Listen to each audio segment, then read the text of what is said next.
Hello guys, welcome back to Comic Hind. हम आ चुके हैं आयरन मैन के 7th पार्ट में। तो अगर आपने चैनल को सब्सक्राइब नहीं किया तो कर लीजिए। तो चलिए शुरू करते हैं। जैसा कि हम पिछले वाले एपिसोड्स में देख चुके हैं, कॉर्वेक वापस आ चुका है एक एंड्रॉइड की बॉडी में और उसके पास ऑलरेडी काफी शक्तियां हैं, बट उसे और ज्यादा शक्तियां चाहिए जैसे कि गॉड के पास हो। इसीलिए वो जा रहा है टार-2 शिप पर, जो कि गैलेक्टस की वर्ल्ड शिप है। कॉर्वेक ने वॉर मशीन को बंदी बनाया हुआ था, इसलिए टोनी अवेंजर्स की मदद नहीं ले सकता था, इसीलिए उसने एक अपनी टीम बनाई। बट अभी रॉडी वापस आ चुका है, बट कॉर्वेक ने स्पेस में जाने से पहले आयरन मैन को बहुत ही बुरी तरह से घायल कर दिया। बट टोनी कहता है उसकी जो भी हालत है वो इसके साथ ही कॉर्वेक का सामना करेगा। और यहाँ हम देखते हैं कि पूरी टीम जा रही है स्पेस क्राफ्ट में। तो रॉडी कहता है तुम्हें यकीन है ये इसको संभाल लेगा? तो टोनी कहता है तुम मुझसे मजाक कर रहे हो, वो लाइट से भी तेज उड़ने वाली चीज को उड़ा रहा है, उसके मजे होंगे। तो रॉडी उसको कहता है तुम्हारा ये आर्मर बहुत ही ज्यादा नया है और तुम मुझे ऐसे चेंजेस करने को कह रहे हो, हमने तो इसको टेस्ट भी नहीं किया अच्छे से। तो टोनी कहता है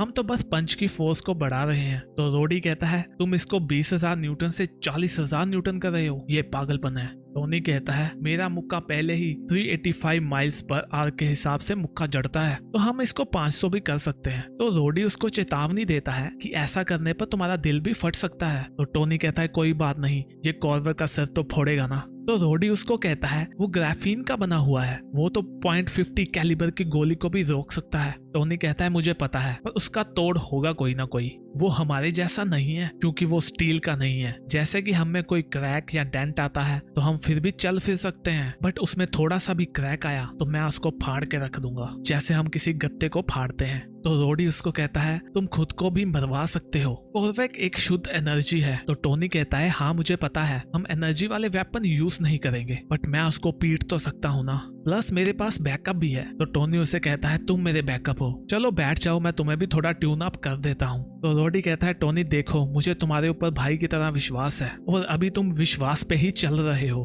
टोनी कहता है मैं अपना SOS सिग्नल भेज रहा हूँ काफी दूरी तक, मुझे उम्मीद है कोई इसको सुन ले। और यहाँ हम पहुंच चुके हैं बाकी की टीम के पास। रॉगमैन कहता है हमें अपनी टीम का कोई नाम रखना चाहिए, जैसे स्टार वॉरियर्स कैसा रहेगा? तो स्कारलेट स्पाइडर कहता है ये काफी मिलता जुलता है स्टार वार के साथ, और वैसे भी मैं तुम्हें बता दूं हम कोई टीम नहीं है, हमें टोनी स्टार्क ने भाड़े पे रखा है। तो फ्रॉगमैन स्कारलेट से पूछता है गॉड फाइटर्स कैसा रहेगा? तो वो कहती है कोई मुझे बताएगा गॉड का मतलब क्या होता है? क्या हम बुद्धा या थैनोस की बात कर रहे हैं? तो गर्गोयल कहता है बुद्धा एक आदमी था और स्पाइडर कहता है थैनोस एक टाइटन। तो वो कहती है क्या गॉड एक एंड्रॉइड है या एक सेलेस्टियल या फिर ऐसा ग्लव जिसमें जेम्स लगे होते हैं? तो फ्रॉगमैन कहता है तुम ए गॉड की बात कर रही हो या दी गॉड की? तो वो कहते हैं इस टाइम पर दोनों में क्या फर्क है? तो स्कारलेट स्पाइडर कहता है ये सब सेल्स, मॉलिक्यूल्स और एटम्स हैं, तुम्हें तुम्हारी मांसपेशियों ने जोड़ के एक साथ बनाया हुआ है, जिससे कि उसे लगता है ये कोई चीज है। तो वो कहती है क्या ये फिर जीते रहने का कोई साइड इफेक्ट है? तो वो कहता है हाँ ये हार्ड साइंस है। तो फ्रॉगमैन कहता है तुमने टेस्ट ट्यूब क्लोन्स के बारे में सुना है, वो भी तो एक साइंस है ना। बट तभी गर्गोयल उनकी बात को काटता है और कहता है गॉड एक बैलेंस है और बैलेंस बहुत ही ज्यादा पवित्र होता है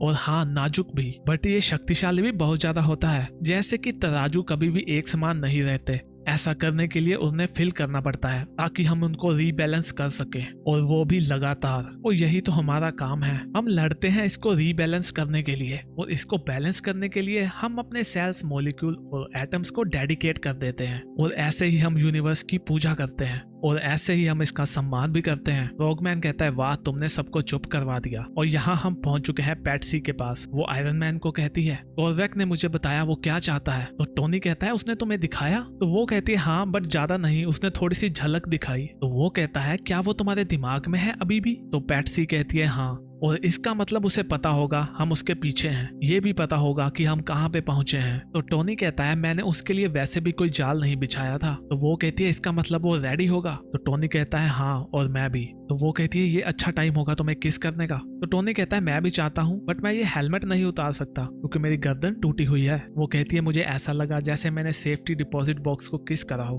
तो टोनी कहता है ये तुम पहले भी कर चुकी हो। वो कहती है मुझे पता है, मैं इस टाइम तुम पे बोझ हूँ, वो मेरी वजह से कॉर्वेक को एडवांटेज मिलेगा। अभी टोनी उसको कहता है एक और रास्ता है, क्यों ना तुम ही उस तक पहुंच जाओ। तो पैट्सी कहती है ये इंटरेस्टिंग है। तो टोनी कहता है तुम भी एक जमाने में माइंड वॉरियर रह चुकी हो ना। तो पैट्सी कहती है वो काफी टाइम पहले था, तो टोनी कहता है मुझे यकीन है तुम संभाल लोगी, हमें ट्राई तो करना चाहिए। और यहाँ हम पहुंच चुके हैं कॉर्वेक के पास। यूनिकॉर्न कहता है वो हम तक पहुंचने वाले हैं। ब्लिज़ार्ड कहता है टोनी के पास जो शिप है वो लाइट के स्पीड पे चलती है और इसके साथ वो हमारी वाली से ज्यादा पावरफुल है। तो कॉर्वेक कहता है उसके पास काफी साल थे इसको बनाने के लिए, बट हमने अपनी 4 हफ्ते में बनाई है। तो वो कहता है मैं आपकी आलोचना नहीं करना चाहता था। तो कॉर्वेक उसकी आंखों को नोच लेता है और कहता है तुम ऐसा कर भी नहीं सकते, हमें अपना फेथ बनाए रखना होगा वरना मुझे लगता है तुम्हारी आंखें बचेंगी नहीं। वो यूनिकॉर्न को कहता है स्पीड थोड़ी कम करो और उन्हें थोड़ा सा पास आने दो, फिर हम उनको तबाह कर देंगे। मैं चाहता हूँ जब मैं टार-2 शिप पे जाऊं तो मैं उनके बारे में बिल्कुल भी ना सोचूं।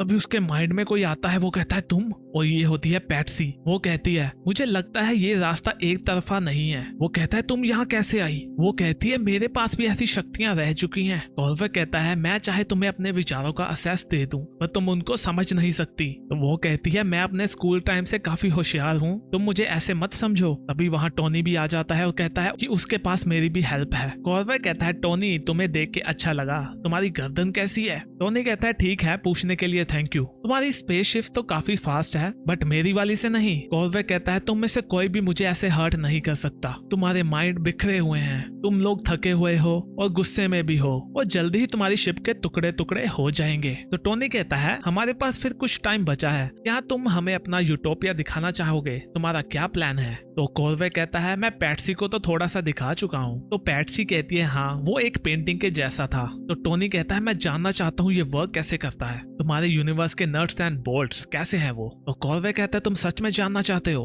तो टोनी कहता है तभी तो मैंने पूछा है। तो कॉर्वेक कहता है मुझे इसकी उम्मीद नहीं थी। तो टोनी कहता है क्या? तो वो कहता है मुझे इस बात की उम्मीद नहीं थी कि तुम मेरे विजन को जानना चाहोगे, तुम्हें पता है वो काफी ब्यूटीफुल है और ये बिल्कुल परफेक्ट है, ये बहुत ही ज्यादा सिंपल है। वो कहता है कुल मिला के सभी चीजें एज एक एंटिटी बन जाएंगी। पैट्सी कहती है क्या एक जैसा क्या होगा? तो टोनी कहता है तुम अपने जैसा बनाना चाहते हो सबको? तो वो कहता है नहीं, यूटोपिया में तो मैं होऊंगा ही नहीं। टोनी कहता है मुझे तुम पे बिल्कुल भी विश्वास नहीं है। वो कहता है मैं इसका एक ऐसा पार्ट बन जाऊंगा जो सब कुछ चलाता है। वो कहता है इस समूह में बस शांति होगी और सबके लिए अमन चैन होगा। वो कहता है यहाँ पर किसी की भी जायदाद नहीं होगी, यहाँ तक कि मेरी भी नहीं, सबके लिए सब कुछ एक समान होगा, एक जैसा होगा। वो कहता है ये बस एग्रीगेट को सर्व करेगा। तो टोनी कहता है मतलब तुम्हें? तो वो कहता है नहीं, कुछ बहुत ही बड़ा, सब कुछ मिल जाएगा। तो टोनी कहता है मुझे ये एग्रीगेट दिखाओ तुम। वो बताता है सब कुछ रिवर्स हो जाएगा, सब कुछ एक जैसा होगा और यूनिटी होगी, ना हेट होगी, ना युद्ध होगा, ना ही कोई डर होगा, ना ही कोई पुराने एशियन राक्षस होंगे। तभी वो उन्हें कहीं ले जाता है। पैट्सी कहती है ये सब क्या है?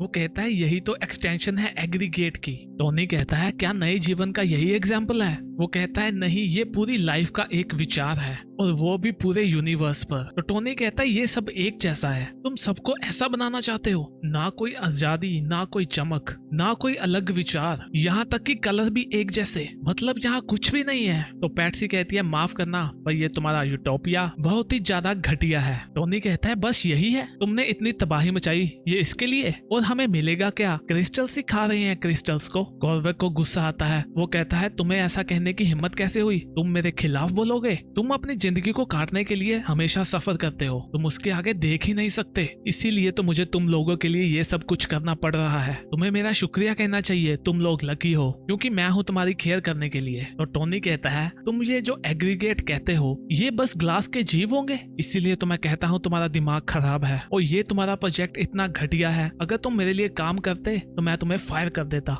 बट तभी हम देखते हैं कि टोनी के ऊपर कुछ लाइट पड़ती है और वो वहाँ से गायब हो जाता है। पैट्सी कहती है टोनी कहाँ गए तुम? कॉर्वेक कहता है तुम डरपोक, मैं तुम्हें देख लूंगा। तो पैट्सी कहती है तुमने उसके साथ क्या किया? तो कॉर्वेक कहता है मैंने कुछ नहीं किया, और वो पैट्सी को एक तमाचा जड़ देता है और कहता है तुमने मेरे पे डाउट किया, तुम्हें भी ये सब पागलपन लगता है ना, तो तुम इसे खुद महसूस करो। और हम देखते हैं कि वो उसको भी क्रिस्टल का बना देता है। तभी हम देखते हैं मिस्टी वहाँ आती है और देखती है कि पैट्सी जमीन पे पड़ी होती है। वो कहती है अभी मैंने टोनी को यहाँ देखा बट वो कहाँ चला गया और ये पैट्सी को क्या हुआ है? और यहाँ हम कॉर्वेक के पास पहुंच चुके हैं। वो कहता है सभी मिसाइलें रेडी करो। वो यूनिकॉर्न को कहता है कि उनके पास से निकालो, मैं उनको उड़ा दूंगा। और यहाँ हम रोडी के पास पहुंच चुके हैं। वो कहता है वो हमें दिख गए और वो बहुत ही ज्यादा फास्ट आ रहे हैं हमारी तरफ। बट तभी मिस्टी वहां आती है और कहती है टोनी चला गया। तो रोडी कहता है कहाँ गया वो? तो वो कहती है मैंने उसे जैसे ही देखा वो गायब हो गया और हेलकैट भी बेहोश है। वो कहता है सभी लोग संभल कर बैठो, हमारी आउटर स्पेस में डॉग फाइट होने वाली है। वो कहता है गनर्स निकाल लो। वो कहता है है चलो बच्चे इनको खत्म करते हैं और उनके बीच में फाइट शुरू हो जाती है। और यहाँ पे सीन पहुंच चुका है किसी पहाड़ियों के बीच और हम देखते हैं कि टोनी गायब होके वहाँ पे पहुंच चुका है। वो कहता है ये क्या हुआ, उसके सिस्टम को भी इस लोकेशन का पता नहीं चलता। टोनी कहता है मैं कहाँ हूँ, मेरे जेट बूट भी काम नहीं कर रहे। कुछ टाइम पहले मैं कॉर्वेट के माइंड में था, फिर मैं अपनी शिप में पहुंचा और फिर यहाँ पहुंच गया। क्या ये उसने किया है, क्या उसने मुझे यहाँ भेजा है? मुझे तो ये भी नहीं पता ये सिस्टम है क्या, ये कोई प्लेनेट है या कोई गैलेक्सी, और क्या ये सच में है, कहीं मैं दोबारा से मर तो नहीं गया। ये सब क्लियर हो जाता अगर मुझे कोई जिंदा जीव मिलता। अभी उसको आवाज आती है हिलना मत। वो देखता है उसके सामने काफी एलियंस होते हैं जो उसको कहते हैं तुम हमारे इलाके में घुस आए हो, तुम्हें यहाँ आने की इजाजत नहीं है, इसीलिए हम तुम्हें बंदी बनाएंगे या तुम्हें यही खत्म कर देंगे। टोनी कहता है क्या तुम कनेडियन हो? तो गाइज इसी के साथ हमारा ये पार्ट खत्म होता है। नेक्स्ट पार्ट देखने के लिए चैनल को सब्सक्राइब कर लीजिए, वीडियो अच्छी लगी तो लाइक भी कर दीजिए। हम भी मिलते हैं नेक्स्ट वीडियो में, तब तक के लिए बाय बाय।